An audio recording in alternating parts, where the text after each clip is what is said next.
زوجین کا ایک دوسرے کو خون دینا۔ چنانچہ اگر شوہر یا بیوی شوہر کو خون چڑھانے کی ضرورت پڑ گئی یا بیوی کو خون چڑھانے کی ضرورت پڑ گئی، بیمار ہے دونوں یا دونوں میں سے کوئی ایک بیمار ہے، جس کو بھی خون کی ضرورت پڑی تو شوہر بیوی کو دے یا بیوی شوہر کو دے خون، تو اب خون چڑھانے کی ضرورت ہو اور دونوں کا بلڈ گروپ ایسا ہے کہ ایک دوسرے کو چڑھایا جا سکتا ہے، اتفاق ہوتا ہے ایسا کہ شوہر کا بیوی سے مل رہا ہے، بیوی کا شوہر سے مل رہا ہے، تو بیوی کا خون شوہر کو یا شوہر کا خون بیوی کو چڑھانے سے رشتہ زوجیت میں شرعی اعتبار سے کوئی فرق نہیں پڑتا ہے۔ نکاح بدستور اس سلسلے میں قائم رہتا ہے، کیونکہ شریعت اسلام نے محرمیت کو نسب، مصاہرت اور رضاعت کے ساتھ خاص فرمایا ہے، اور ان تینوں میں سے کوئی بھی یہاں نہیں پایا گیا ہے، لہذا اس سلسلے میں نکاح بھی نہیں ٹوٹے گا، بدستور میاں بیوی وہ رہیں گے۔ کتاب الفقہ علی مذاہب الاربع میں ہے، وَأَمَّا الَّذِي يُوجِبُ حُرْمَةُ الْمُصَاحَرَةِ فَهُوَ أَرْبَعٌ أُمُورٌ أَحَدُهَا الْعَقْدُ الصَّحِيحُ ثَانِيهَا الْوَطْءُ سَوَاءٌ۔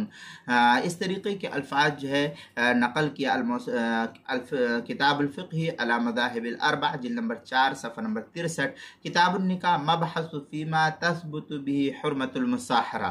در مختار مع الشامیہ میں ہے، اسباب التحریم انواع قرابۃ مصاحرۃ رضاع جمع۔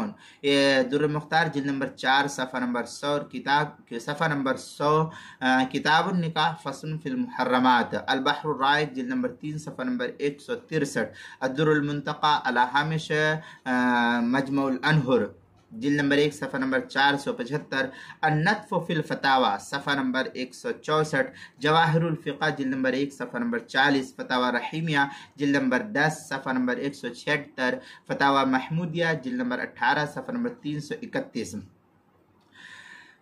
مبسوط للسرخسی میں ہے، الحکم یثبت بحسب العلہ جلد نمبر 3 صفحہ نمبر 102۔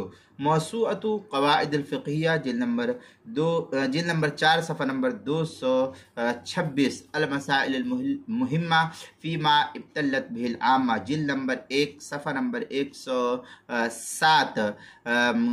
عنوان ہے کتاب النکاح والرضاع، عنوان ہے زوجین کا ایک دوسرے کو خون دینا، مسئلہ نمبر 108 جلد نمبر 1 صفحہ نمبر 107 پر اس کو نقل کیا گیا ہے۔